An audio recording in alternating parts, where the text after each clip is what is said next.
All right, so this is what is this? This is going to be my. I am going to mess with the aspect ratio of this video, by the way, because I don't like that being in the frame. So I'm gonna try to keep myself in the center. But first off, I got a new tripod, so I don't have to awkwardly set up my camera, my phone, against something, in my house or whatever, my apartment.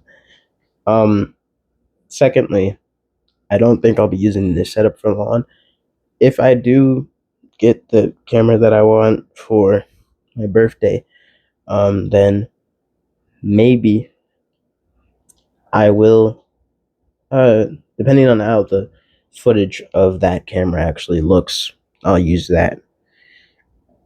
Secondly, uh, I don't think I'm going to record a video tomorrow, so I just want to say happy birthday to my mother who watches these videos.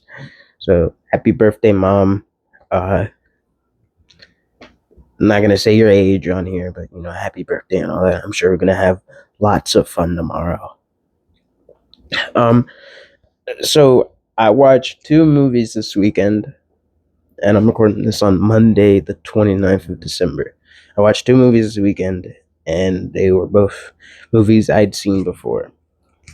But one I found new things to like about, and one I was just like, let's watch this because I got it. So I'm actually gonna go and get the movies so I can show them to you because why not? I love cinema. I gotta like physically press the pause button on this because I don't know how to edit, guys. Sorry. All right, we're back recording. I don't know how this is going to sound. I'm gonna have to look over this video when everything is said and done. But I got the stuff, so I'm gonna show you the stuff first. Oh, let me close this. That's weird. Okay, I got II Darko here. This is my the copy I bought from my local record store. Um, I don't know if it was this year or last year, but they prominently advertise on the front of this that this is the director's cut. It is yeah, it's got both the director's cut and the theatrical cut. I watched the theatrical cut because I don't know. I've heard things about the director's cut that lead me to believe that some of the things I interpret about the movie uh, aren't really worth anything in the director's cut. And I've also heard that it over explains stuff too much. So I will watch the director's cut at some point, but it's not going to be like anytime soon or anything like that. Hello, Mother. Hello. But yeah, that's what this is. Um, and of course, I don't have like footage that I can put right here so I can show you of the movie because you can go do that. You can go find this movie yourself. And also, like I said, I'm not a good editor, like at all. But this is the inside. It's cool discs and stuff. But I'm going to talk about the other movie I got, which is also one of my Christmas presents. Okay, and it's this movie right here. I was talking about this earlier. This is a great movie. Uh, I've loved this movie since like last summer. I watched it for the first time because uh, I had this thing early on in my letterboxed career where I was strictly watching movies like on Tubi. And I was just trying to watch like the weirdest movies I could find. And this was the point where I started just watching anything else. Um, Jeez, I really want to like load up my letterbox so I could look at what I was watching before and after this, but I don't really know. I don't want to turn this into like a screen recording video or whatever, and I don't feel like putting these two videos together and trying to edit them and stuff. Maybe I could, but I don't feel like it. Um, but I don't know. Either way, we're here to talk about these two movies. So what I'm talking about right now, it's not necessary, I guess. But because this thing will slip down. Because I showed you the inside for II Darko, I'm gonna show you the inside for Menace to Society. And it's a cool inside. Okay. So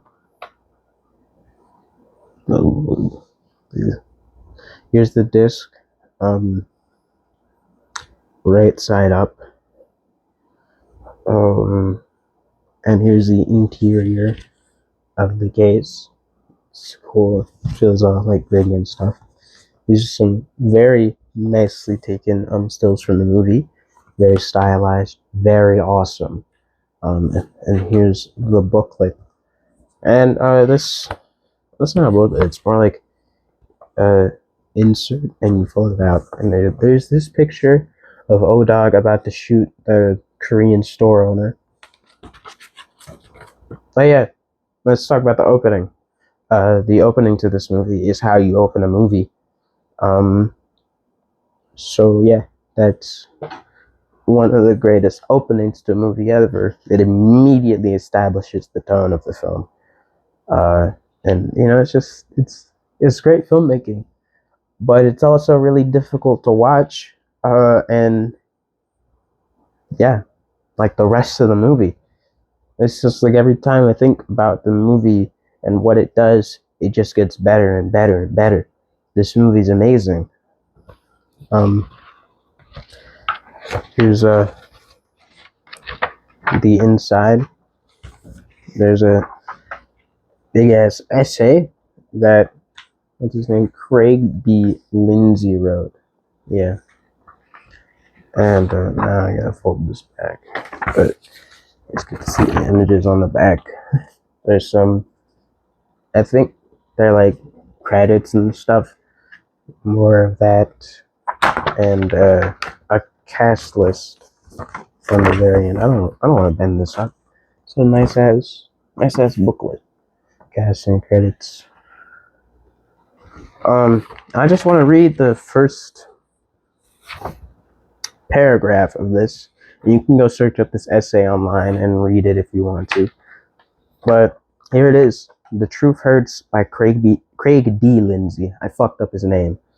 D. Lindsay. Okay. First and foremost, Menace to Society is a movie for white people. These aren't my words. These are the words of Albert Hughes, who co-directed the movie with his twin brother Alan. In several interviews, Albert has mentioned how he and his brother made the movie to let white folk know what was really going on in the inner city. While some white people got the message, George F. Will saying the movie's praises in a Washington Post op-ed whose headline called it violence therapy, black people saw it and dug it anyway. As has been proved in American cinema history, time and time again, if studios release films made by African Americans, about African Americans, and starring African Americans will go see them, especially if they are as brutal, blunt, and yes, black as Menace. So you can read the rest of this. I'm going to read the rest of this probably after I make this video. This is a interesting essay, and I do think it's interesting how the guy in the center is not Kane, but O-Dog. He's probably the most memorable character in the movie, aside from Kane, of course. Actually, yeah, he is probably the most memorable character in the movie. Talks about a lot of stuff, this essay, specifically about how this movie was very inspired by Goodfellas. I don't want to say it's like cinematic thievery or whatever, because it's very clearly not cinematic thievery. But I mean, people ask, why is the main guy in this movie so unlikable? And it's like, nobody ever asked that about Goodfellas, you know? So, it's like, I really don't want to hear it, especially since Goodfellas is about real people. And Menace to Society, while being a movie about real people, is filled with fictional characters. It's real, but it's not real the same way Goodfellas is real, but it's not real, but it is real because those were real people. Henry Hill was a real guy. who wrote the book that Goodfellas is based on. But putting that to the side, those are two movies I watched. And I think what I'm going to go do is get my Chromebook. No, I'm not. I'm actually not going to do that. I think I'm just going to pause this video and I'll go like write down my review of Donnie Darko, because I didn't put one up for Menace to Society, and I'll say my piece on Menace to Society here in this video. And after I do all of that, I'm gonna go watch a movie. I'll let you guys know what movie when I'm done. Alright, I just wrote this thing. It took me forever, but I wrote it. So now I'm going to read it to you, the viewers, and I want you guys don't usually comment that much on my videos because not even that many people watch my videos. But if you do, please, I'd like to hear something from you about my theory, especially if you've watched the movie. Okay, here goes. Let's take this off. You guys can hear my voice when I say this. Now that I've watched this movie again nearly a year later, I finally get what this is about. I used to think Donnie Darko was a film with a worrying ideological slant, one where Donnie has to learn to kill himself. I realize now that it's not what I thought it was. It is a much less dark film. It's still pretty dark. The themes of the story itself are death and destruction. But the film ultimately proves to really be about coming to terms with one's death and continuing on with the little life you have left. A little trick here.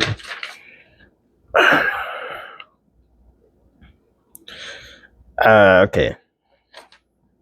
I noticed the bigger thematic significance wants the story that the English teacher, played by Drew Barrymore, assigned the kids has this time around. Specifically, Donnie's analysis of the story that destruction is a form of creation. There are many acts of destruction committed by Donnie throughout the film, the destruction of Patrick Swayze's character's house, for example. However, these destructions only bring negative events into the life of Donnie's family and everyone else in the town. If Donnie never burns down the house, Swayze would never be revealed as a pedophile.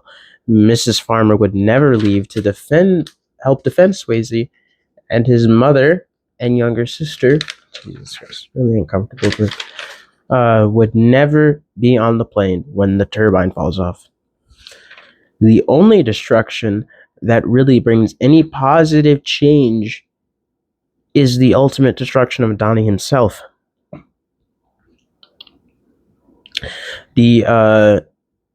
What the fuck? The theater scene with Frank implies Donnie has created this unstable tangent timeline more than once. By accepting his death and not running away by creating another timeline, he allows for his family to change and make relationships without him. Make new relationships without him. Signified by Gretchen waving at his older sister at the end. I don't know. Maybe this film isn't as optimistic as I thought. That's it, guys. That's the end. Jeez, I wrote all of that out. I think it's a good review. I got 1 like on it, which is more than I have recently. I haven't uploaded reviews on Letterboxd in like a while. Okay, like for a while I had 1 review for like the entire month of November, and I'm pretty sure it might still be the same. No, I had 1 film logged for November. I watched more than 1 movie in November, but yeah, it was bad. I had a lot of work and stuff to do, but oh yeah, I don't know if you guys can tell, I'm fucking sick. I got sick right before winter break, so I spent all of Christmas feeling like shit, and I still kind of feel like shit, and you can probably hear it in my voice, but yeah, that's just how shit goes. I like this review. I think I made a pretty good analysis of it, but I want to know from you guys if it's actually terrible and I'm actually completely wrong about the movie. But I like it. I don't like that Patrick Swayze kind of seemingly gets to live his life and nobody finds out that he likes little kids. But I don't know. Maybe in this unstable tangent timeline, maybe this unstable tangent timeline is different from the real world, the real timeline, the right one, and maybe he's not a pedophile in that timeline. I don't know. I was thinking about ways to justify thinking that, but I really can't. I'd have to watch the movie again and see if there's anything in the movie that suggests that um, this timeline is a sort of preferred timeline that Donnie creates, where everybody he doesn't like is a bad person or something like that. Maybe it is. It probably is. I'd have to watch it again though. Um, yeah, but that's my review of Donnie Darko. I don't think I'll really be posting one for Menace to Society, but I will say some stuff about it here. Um, I noticed this third time around that the film is a bit jumpy.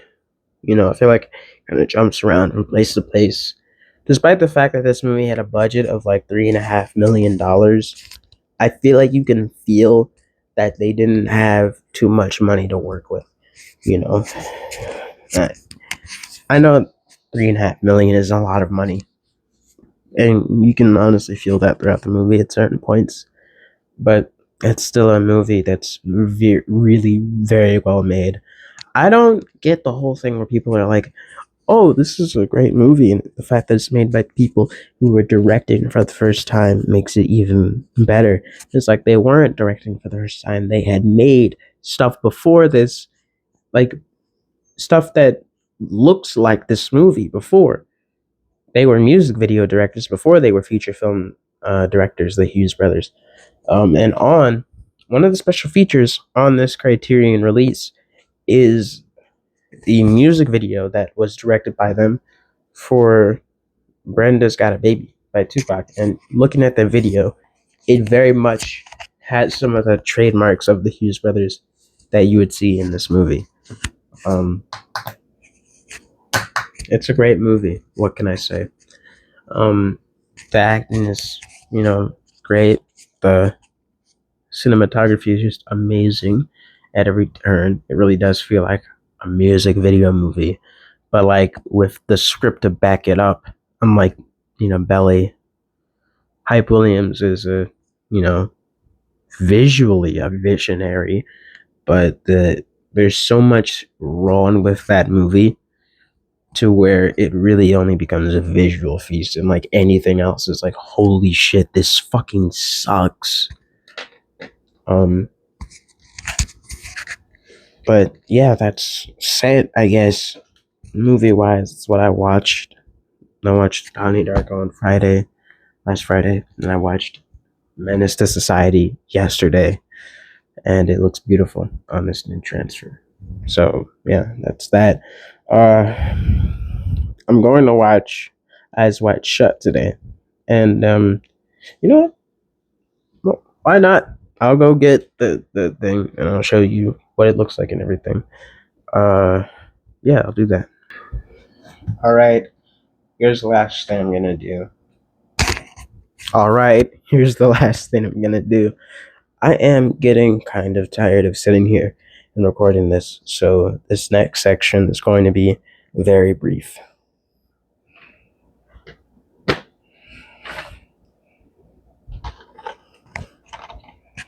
Eyes wide shut, everybody. This is Stanley Kubrick's last feature film, the weird sex cult movie he did. Let's read the back. Stanley Kubrick's career-capping Eyes Wide Shut unfolds in a dreamscape vision of New York City, where Dr. Bill Harford and his wife Alice, played by Tom Cruise and Nicole Kidman, confront the unconscious desires, jealousies, and fears threatening their marriage. A Christmas-time odyssey into a surreal guys, I'm so good at reading. Surreal sexual underworld whose hidden power structures are laid frighteningly bare. The film marks the fulfillment of the director's decades-long desire to adapt Arthur Schnitzler's novella Traum Novelle, Dream Story, and the culmination of his obsessive interest in the relationship between institutional authority and the individual. he explores that relationship. I think in A Clockwork Orange, a film that I think is just okay. I don't know, maybe I'll watch it again and I'll be like, this is the greatest movie ever made. But I thought it was just okay when I watched it. Um, Continue. Uh, Released in 1999, one of the greatest years for cinema, by the way. The film, American cinema, anyways. The film also serves as a fitting coda to a century of cinema by one of its greatest visionaries, an endlessly tantalizing labyrinth whose myriad symbols, mysteries, and meanings are still being unraveled. Yeah, yeah. Also, this movie is 2 hours and 39 minutes. Uh, how do you make a film that borders on being 3 hours long out of a novella? Those shits aren't even usually like more than 150 pages. Or maybe I'm wrong. I don't know. I don't know. I don't read many novellas. Let me go get my copy of Coraline. Guys, I bought it before we found out all that terrible shit about Neil Gaiman. I was wrong. Even looking at the Coraline is like 160 pages, so I don't know how long novellas are, but they are shorter than novels. I know that for a fact.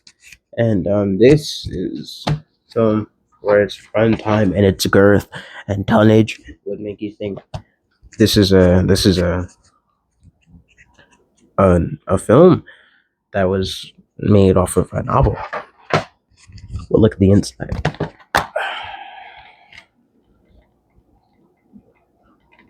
Just beautiful. Nothing like the visage of Tom Cruise without any eyes. Or yeah. I'm gonna watch this tonight, guys. I'm going to watch it. It's going to happen. But yeah, that's what I'm gonna do. Like right now, probably. So I'll see you guys later. Hope you liked the video, and you know what to do. Like, subscribe, comment, share the video, let your friends know, yada yada yada. I'm not fucking with the aspect ratio, by the way. But yeah, I'll see you guys later. Bye bye.